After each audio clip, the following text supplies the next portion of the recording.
लोकसभा चुनाव का दौर चल रहा है और चुनाव प्रचार बड़े चरम पर है। हम पहुंचे हैं मनसा विधानसभा क्षेत्र के ग्राम मालखेड़ा, जहां पर सांसद सुधीर गुप्ता लगातार प्रचार कर रहे हैं। हमारे बीच है मनसा के विधायक माधव मारू।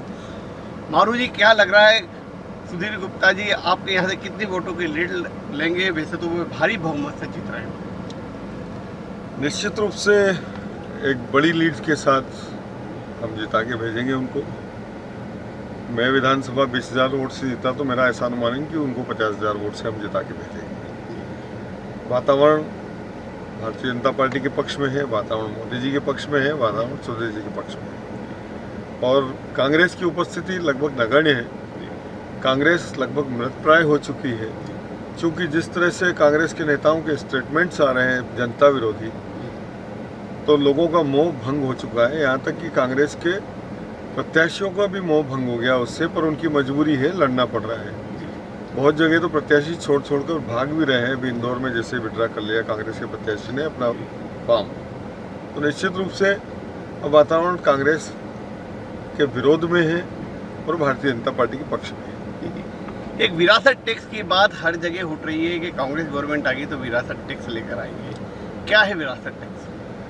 विरासत टैक्स में इस देश में कांग्रेस ने रोहिंग्याओं को कमिट किया है कि हम आपको बसाएंगे। जब कांग्रेस से पूछा गया कि रोहिंग्याओं के लिए आप इतना पैसा कहाँ से लाएंगे, आपके पास बजट की क्या व्यवस्था है, तो उन्होंने कहा कि हम विरासत टैक्स लगाएंगे जैसा अमेरिका में है, कि देश की जनता में के जब किसी परिवार का मुखिया जाएगा तो उसकी 45% राशि टैक्स के रूप में सरकार की हो जाएगी और 55% उसके बच्चों को मिलेगी। तो लोगों के घर में सरकार भी अब भागीदार हो गई, लोगों की संपत्तियों में सरकार भी भागीदार हो जाएगी, ऐसा उनका कहना है। और यह है विरासत टैक्स, जो कि इस देश की परंपराओं में शामिल नहीं है। मनासा में कई गांवों में देखा कि कांग्रेस बिल्कुल जीरो है। आप हर गांव में जाकर कह रहे हैं कि हम तो जीत तो रहे हैं, लेकिन कांग्रेस की पेटी में एक वोट नजर नहीं आना चाहिए। अब लोगों को मन कांग्रेस के प्रति तो खत्म हो गया और वोट डालने के लिए हम लोगों को प्रेरित करते हैं कि आप वोट डालिए, लेकिन भारतीय जनता पार्टी को डालिए, जो पार्टी आपके लिए आपके जीवन के हर सुख दुख में आपके साथ खड़ी है, जो आपके हर सुख सुविधा का ध्यान रख रही है, जो हर विकास की चिंता कर रही है। उस पार्टी को एक बार फिर से लाना है, देश को विश्व गुरु बनाना है, तो आपको भारतीय जनता पार्टी को लाना है। जल जीवन मिशन आपके क्षेत्र में चल रहा है। हर जगह जल जीवन मिशन की बात होती है कि चंबल का पानी घर तक पहुंचाया जाएगा, गाँव में खेतों तक पहुंचाया जाएगा। ये क्रांतिकारी कदम जीत का अहम हिस्सा माना जा रहा है। निश्चित रूप से लोगों को अब समझ में आ रही है कि 60 साल पहले जब कांग्रेस की सरकारों ने ये गांधी सागर डैम बनाया था, इस क्षेत्र के लोगों ने जमीनें छोड़ी, इस क्षेत्र के लोगों ने गांव छोड़े, संपत्तियां छोड़ी और वहां से माइग्रेट हुए, लेकिन लाभ इस क्षेत्र को कभी नहीं मिला। सबसे ज़्यादा नुकसान हमारे क्षेत्र का हुआ, लेकिन कभी एक बूंद पानी न पीने के लिए मिला, न सिंचाई के लिए मिला। इस बार जब लोगों ने मुझे अवसर दिया तो मैंने बात करके विधानसभा में मुद्दे को और सांसद जी के सहयोग से, क्योंकि जल जीवन मिशन की योजना केंद्र सरकार से आई है और हर घर को नल से जल दिया जाना है, तो इस गांधी सागर से वो योजना भी स्वीकृत हो गई और हमारी सिंचाई योजना भी स्वीकृत हो गई, ताकि लोगों के खेत भी सिंचित हो सके और प्यासे कंठों को हम पानी दे सकें। नीमच जिले में सारे बड़े प्रोजेक्ट आपके क्षेत्र में चल रहे हैं, चाहे वह जल जीवन मिशन हो, शिमला ब्लॉक हो, दूसरे भी।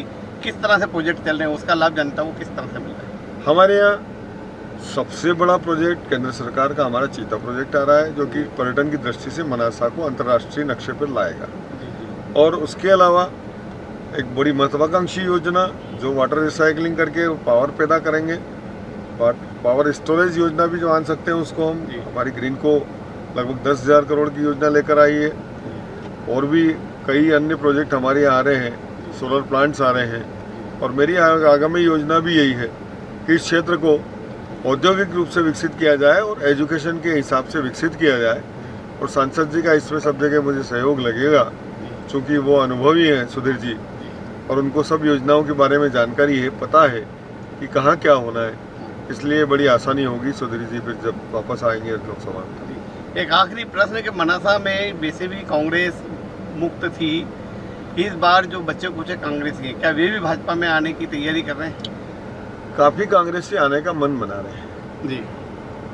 लेकिन जो भारतीय जनता पार्टी के लिए व्यवस्थित है, जिसको भारतीय जनता पार्टी के कार्यकर्ताओं को स्वीकार्य है, हम ऐसे लोगों को चाह रहे हैं ताकि वो अलग धारा में नहीं रहे, भारतीय जनता पार्टी में आके भी हमारे रंग में रंग जाए, हमारी वैचारिक रूप से वो कांग्रेस की विचारधारा छोड़ के आएंगे तो हमारे को स्वीकार है। धन्यवाद। तो आप थे माधव मारू मनासा के विधायक, जिन्होंने यहाँ वादा किया है, बल्कि विश्वास दिलाया है कि वे डबल जो जितनी लीड उन्हें मिली है उससे डबल लीड से मनासा से सांसद सुधीर गुप्ता जीतेंगे, और जो केंद्र की योजनाओं का फायदा सबसे ज़्यादा मनासा को मिल रहा है, और यही कारण है कि लोग लगातार कांग्रेस छोड़ रहे हैं और भाजपा में आ रहे हैं। नीमच टुडे के लिए हिमांशु यादव के साथ राकेश सोन की रिपोर्ट।